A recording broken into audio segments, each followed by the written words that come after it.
Nehemiah. Whether you've been in the church for all your life or you just come to the church, you're probably going, I don't recall hearing a sermon on the book of Nehemiah. Some of you might be even saying, I didn't realize there was a book named Nehemiah in Scripture. And that's okay. It's not one of those big, hey, Nehemiah's got this great story. It does have a great story, but it's not something that we turn to on a regular basis. So I have to do a little history with you. Do you remember back when we did the story? I think it's been 3 years ago now. Doesn't seem like it could be that long, but I tried to go back in all of my studies of what we did for Lent, and I think it's 2 to 3 years ago that we did the story. And you got Genesis at the very beginning of the Bible. That is the story of origins. It gives you the creation poem and the creation story. Then it also gives you the entrance of sin and the origin of the Jewish people, the bloodline. This is not the country of Israel, it's the bloodline. Abraham is the father of the Jewish people. And then by the end of Genesis, which is a pretty long book, it's got over 40 chapters, we have Abraham's grandson, Jacob. Also, his name is known as Israel, because everybody has to have more than one name in Scripture. He and his 12 sons, and there's daughters and grandkids for him as well, they all go down into Egypt because there's a famine in the land of Canaan, which is where they're living, which is what we call Israel or the Holy Land. At Exodus, we start with the story of the people of Israel have been there for a few hundred years, and now they're enslaved to the Egyptians. And they cry out to God, and we get the story of Moses. Many of you can remember Charlton Heston in the Ten Commandments, the Prince of Egypt, those stories. It's Moses, the 10 plagues, the parting of the Red Sea.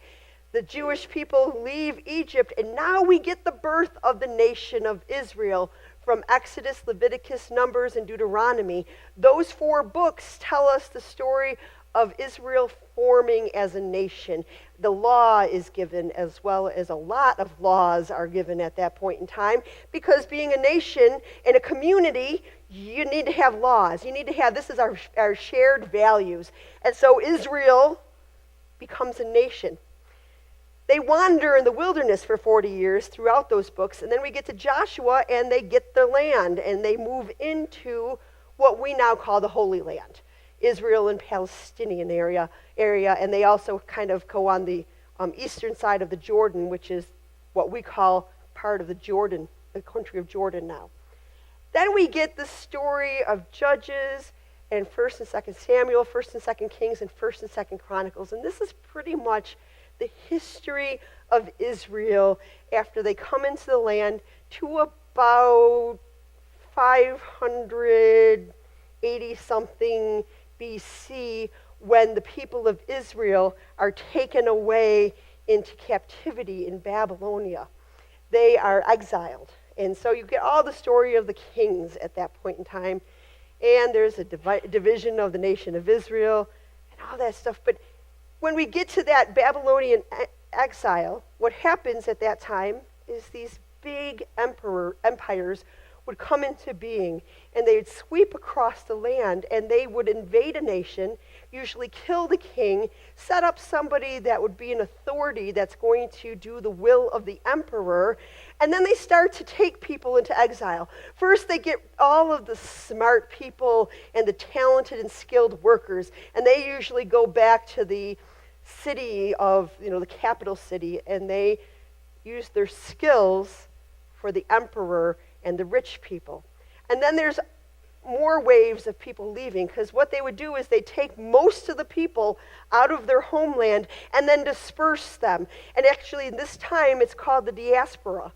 The time of the Jewish people are dispersed through the Babylonian Empire. Some of them end up towards Afghanistan, some in Iran and Iraq area, some all over the place. And then the empire would move people from other parts of the empire over to where the Jewish people were settled. That way nobody has claim to a homeland, and you're bent on survival. All of the people now have to just survive. Their economy has been changed. There are places where they get their goods. Anybody that helped them with building stuff, they've all been taken. And so that resource is gone. Their neighbor might speak a different language than them. They have different customs than them. And so they are all now just bent on survival, and they don't have time to revolt against the emperor. So this is what happens somewhere around 580 BC, and the Jewish people in the southern kingdom are taken away. The northern part of Israel had been taken some years before that. 70 years go by, and the people of Israel are dispersed throughout this big empire of Babylonia, this Babylon Empire, which then gets overtaken by the Persian Empire. And after 70 years or so, Ezra is a scribe, and he's serving the king. And the king says that he asks the king, can we go back home? And King Cyrus says, go. Let the Jewish people go back to their homeland. Now, he's not giving them permission to become their own nation again. They're going to still be underneath the empire. They're going to be under the emperor's rule, but sure, go home. It's no big deal that you go back home and you can start building your communities again. Ezra gathers some people and they go back to the land of Judah. But most of the Jewish people remain in the places they are. 70 years have passed. The people that have gone over in exile have either passed away or they're too old to make a journey and try to rough it out in the place that they had started in.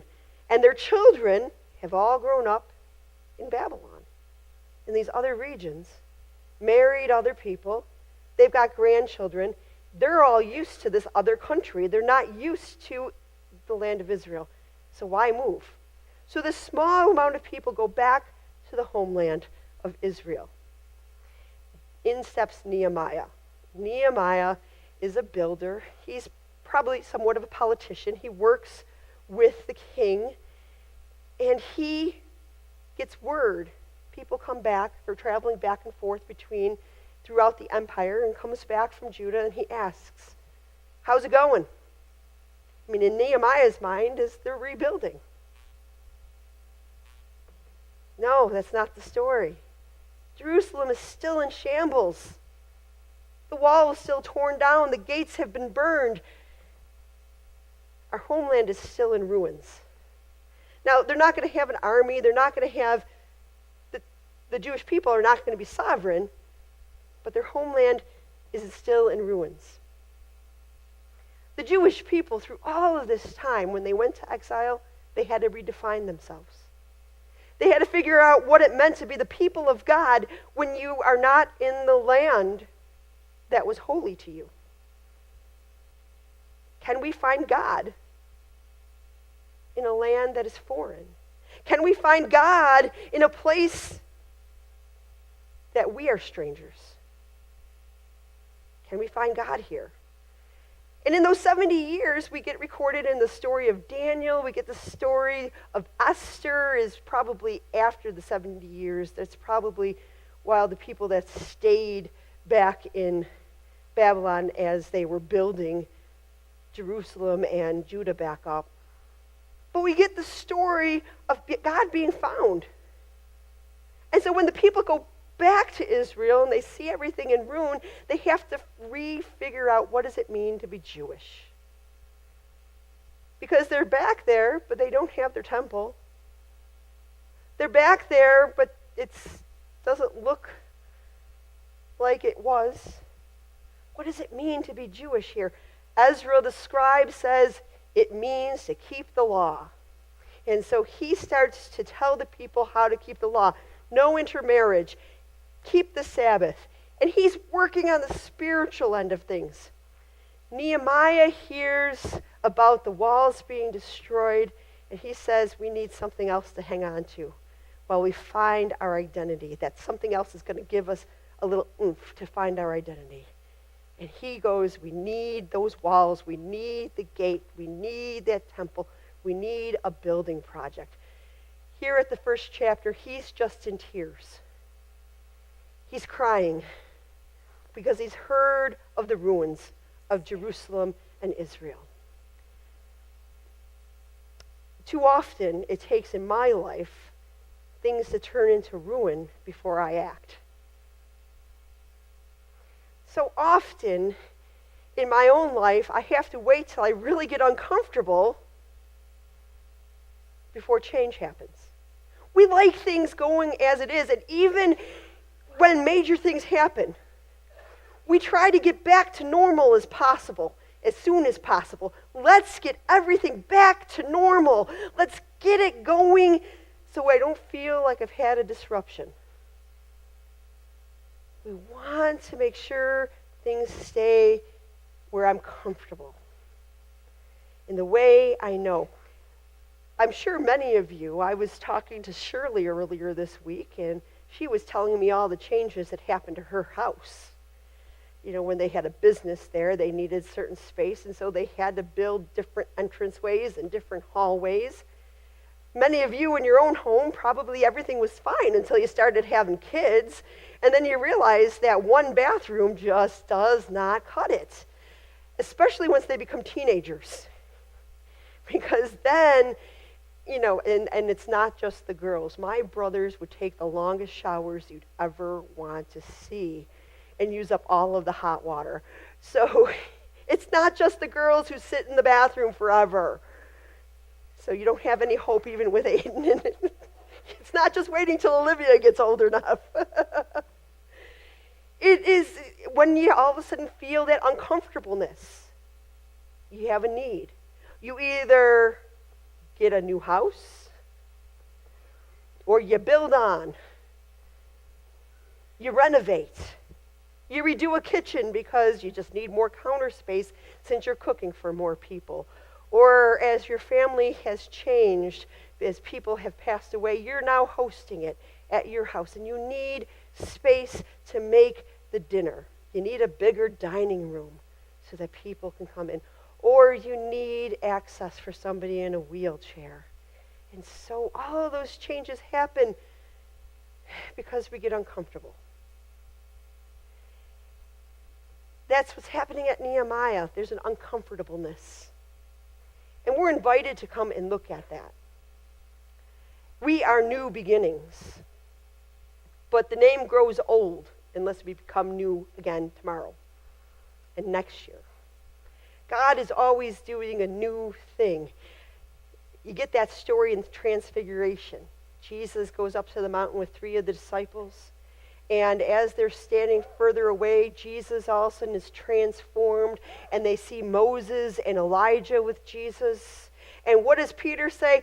Let's build a tent, a temple. Let's worship Jesus and have Moses and Elijah here. And all of a sudden it sounds silly. Because God is ready to move on to the next thing.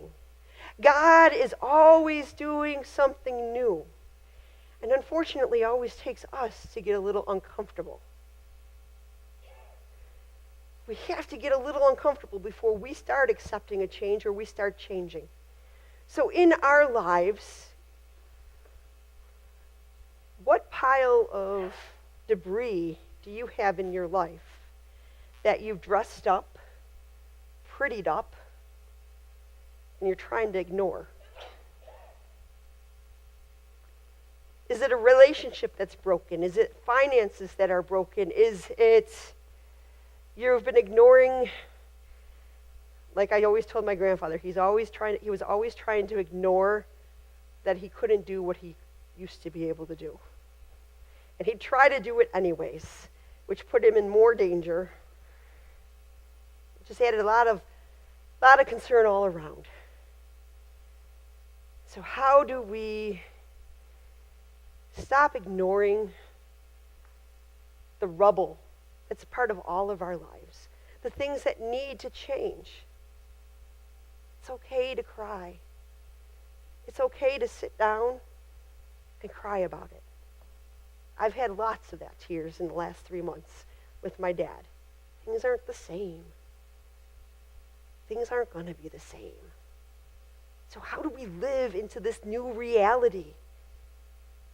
Not with all of these, oh, I wish it could be, but we can live fully and build something beautiful now. It's not going to be the same, but God is in it. And out of those rubbles of our life and that brokenness of our life, God can create something beautiful. But Nehemiah chapter 1 invites us to dwell in the tears right now. And we Americans hate tears. Whenever you're around somebody crying, you always try to have some words. Okay, stop them to cry. It's going to be okay. We don't know that. It's okay to cry. It's okay to mourn. It's okay to be sad. You have permission. It's okay to be angry that things are changing. Letting our anger drive us in how we treat each other and others is different.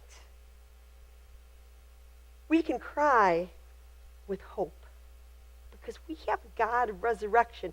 Unlike Nehemiah, who is sitting there and doesn't know the story, we know not just the story of Nehemiah, but we know the story of the cross and the empty tomb. We know God is in the business of taking broken things and broken people and creating something beautiful out of that. So, this week, can we sit in the uncomfortable place of really sitting down and saying, this is where I need change.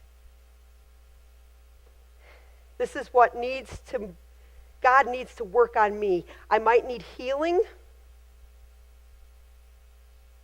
I might need to work on some habits and build new skills. I might need to ask somebody to help. Help me be more patient. Help me with my temper. Help me, whatever it is. But we've got a God who wants to build something new with us. We're living stones. Unlike the stonework that was put into this building and any of the concrete, that's not living. It might move a little bit with the pressure and changes of our environment, but there's a point where it does not come back. We are living stones, and so we can adapt. Christ can change and adapt things for us so that we can turn into and be built into that beautiful place. As 1 Peter, 2 Peter, I'm getting mixed up right now, sorry. We are living stones, and God is creating something beautiful with us, a spiritual temple. See, people used to have to go to a temple to experience God. But here's the good news, they don't have to. They don't have to go to a temple to experience God. They don't even have to come here. I know we'd rather have them come here, and that would be wonderful if they all came here, but they don't have to because you don't live here. You live on Southport Street, Cypress Street. You live on Main Street. You live on other streets near where they are, and so God's presence in you, you are part of the temple. And so you're taking that love and that mercy and that grace and the dynamic character of God wherever you go. And they get to experience God in you. And I can just sit there and go, I probably fail that more than I do. And I'd like to admit. But that's why Nehemiah calls us to cry a little bit. And ask God, what are you building with me today? Because what I was doing yesterday may not be what God wants me to do tomorrow. Or God is calling me tomorrow. And so let us come to God this week. Sit in that uncomfortable place and say, what are you building us into, God? What does it look like to be a Christian in a family like mine, in a community like mine, that changed? We can all sit there and say what it looked like 50 years ago. But you don't need to be the Christian you were 50 years ago Because that community doesn't need the Christian then. It needs a new Christian, a person that experiences God's grace and love in a new way and gives it out in a new way in today's society. What does it look like? What does it look like for us to be new beginnings? A place of new starts, fresh starts all the time. Because the name, we'll have to change the name if we're not going to redefine ourselves every so many years. We're supposed to be new beginnings. God is doing something new. So what is God doing amongst us? We are living stones, being transformed day by day by the presence of God. May it be so.